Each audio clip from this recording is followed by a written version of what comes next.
सकते हो, राइट? है ना, छोटे में ही जितना सुकून मिले उतना अच्छा है, ऐसा करके जिंदगी चल रही थी। लेकिन लाइफ में मुसीबतें कब आ जाए पता नहीं होता, ये सुनो। ऐसा ही मेरे साथ में भी हुआ। एक तो मैंने देखा है, अभी तक भी देखती आ रही हूँ कि जेंट्स लोगों के अंदर ना एक चीज दिक्कत होती है कि उनको कोई भी प्रॉब्लम हो ना, वो जल्दी बताते नहीं है, मन में दबा के रखते हैं। जब तक पेन पूरा सह सकते हैं ना, तब तक मन में दबा के रखेंगे, और इसका खामियाजा भुगतना पड़ता है लेडीज को घर के, कि जब वो प्रॉब्लम बड़ी बन जाती है तो हमें देखना पड़ता है। ऐसे ही मेरे पापा को स्टमक में बहुत पेन हो रहा था, और उन्होंने पहले नहीं बताया, लेकिन जब मेरी मम्मी ने कहा कि भाई अब तुम्हें दिखाना पड़ेगा, तो इलाहाबाद में जाके जब हमने दिखाया तो पता चला कि लास्ट स्टेज लिवर कैंसर है।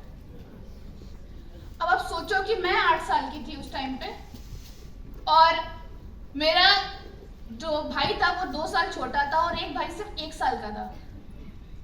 और उस टाइम पे फाइनेंशियल कंडीशन इतनी वीक थी। आप लोग जब भी कभी किसी को प्लान दिखाने जाते हो तो आपको लोग बोलते हैं ना कि लोग क्या कहेंगे, बोलते हैं yes. बोलते हैं ऐसा ना yes.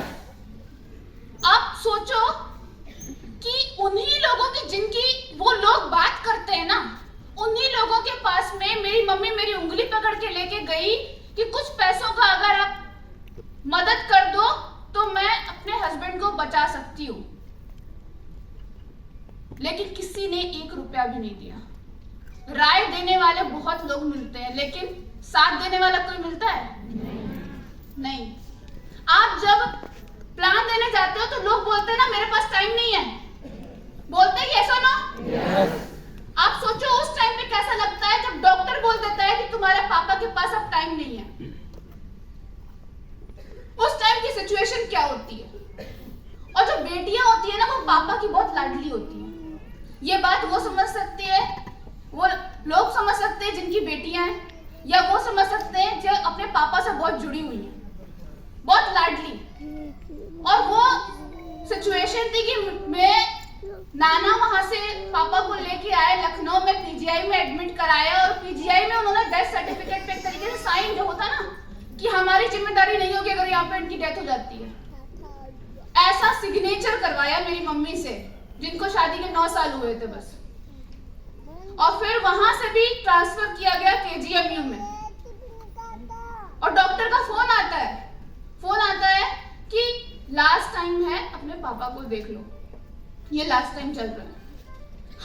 मैं छोटी, मेरा भाई छोटा, हम दोनों ऊपर लिफ्ट से ऊपर जा रहे हैं, मम्मी कहीं सामान लेने गई हुई है, और ऊपर में गए, हमने बोतल के ढक्कन में क्योंकि मुंह ज्यादा खुल नहीं रहा था, बेड पे पड़े हुए थे, तो थोड़ा सा पानी ऐसे डाल के पानी पिलाया हमने, और पानी पिला के हम लिफ्ट से नीचे आ रहे थे। इतनी देर में हमने देखा कि रोड पे मेरी मम्मी रो रही है, बैठ के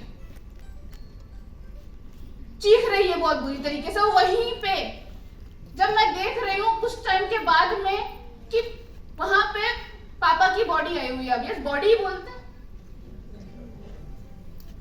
और पहली बार मुझे क्या पता मरना जीना क्या होता है, एक 8 साल की बच्ची को कुछ पता होता है मरना जीना क्या होता है, कि अब पापा वापस लौट के नहीं आएंगे, नहीं पता होता है।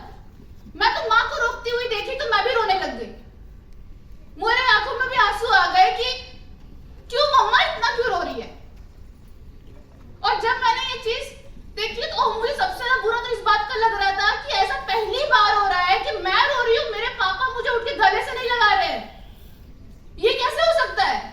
उनकी लाडली बेटी रो रही है और पापा गले से नहीं लगा रहे, ऐसा कभी हो सकता है क्या? कभी नहीं हो सकता। और उस टाइम पे हो रहा था।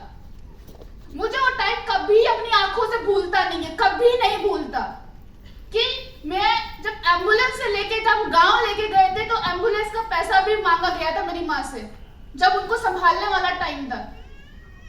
उस सिचुएशन में कोई पूछने नहीं आ रहा था। घर का जब अर्निंग मेंबर मर जाता है ना तो कोई पूछने नहीं आता है, और उसका भी दोषी बना देते हैं कहीं ना कहीं। उस सिचुएशन में जब मैंने देखा ना, मेरे नाना ने कहा कि यहाँ पे मेरी बच्ची रह नहीं पाएगी, इसको लेके चलते हैं, यहाँ पे कोई पूछ नहीं रहा खाना खाया नहीं खाया, कोई पूछने वाला ही नहीं है, लखनऊ लेके चलते हैं। लखनऊ लेके आए वो मुझे, और कहते हैं एक माँ से ज्यादा शक्तिशाली कोई नहीं होता, यस और नो। जिस टाइम पे शोक मनाने का टाइम था, जिस टाइम पे रोने का टाइम था, जिस टाइम पे अपने नसीब को कोसने का टाइम था, शादी के कुछ साल ही तो हुए थे बस, उस टाइम पे मेरी माँ ये सोच रही थी कि अपने बच्चों को पढ़ाऊंगी कैसे, कैसे उनका पालन पोषण करूंगी। और उस टाइम पे अगर आप पापा की जॉब मम्मी को अगर तभी मिल सकती थी जब वो सारे काम जो पुलिस वालों को एक जॉब पाने के लिए करने होते हैं वो सारे वो काम करें। दैट इज बुलेट फायरिंग, गोला फेंकना, स्विमिंग करना, हर्डल्स करना, तेज भागना, लॉन्ग जंप करना, ये सारी एक्टिविटीज करने पड़ेंगे तब जाके उनको वो जॉब मिलेगी। और 3 बच्चे होने के बावजूद भी मेरी मम्मी ने वो सारे किए। और आज लोग बोलते हैं कि पूर्णिमा तुम इतनी बोल्ड और स्ट्रॉन्ग कैसे हो। मैं बोलती हूँ ना कभी मेरी माँ ने हार मानी ना उनकी बेटी मानेगी।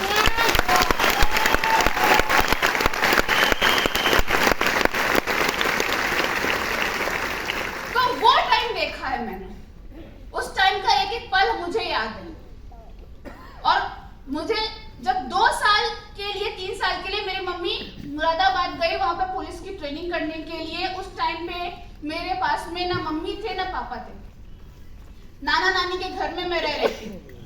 और स्कूल में एडमिशन कराया मेरे भाइयों के पास में, सोचो पेरेंट नहीं थे साइन करने के लिए, मैं पेरेंट टीचर मीटिंग में जाती थी एज अ पेरेंट बन के। और मेरी पेरेंट टीचर मीटिंग में कोई नहीं आता था और डांट भी सुनती थी। कितना एक्सक्यूज दूं मैं, इतने पैसे नहीं होते थे। आप लोगों ने देखा होगा ना वो जो पेंसिल मिलती है इसके पीछे रबर होती है, बच्चे कितना जिद करते हैं, हम भी जिद करते थे लेकिन कौन दिलाएगा, जिद भी कहाँ किया जाए। इतनी मैच्योरिटी सोचिए बचपन में। तो ऐसी सिचुएशन क्रिएट कर देती है, रिस्पॉन्सिबिलिटीज आपको बना देती है। वो जो टिफिन भर के आप लोगों को मिलता था ना कि आज हम मैगी खाएंगे, आज हम सैंडविच खाएंगे, ये दिन हमने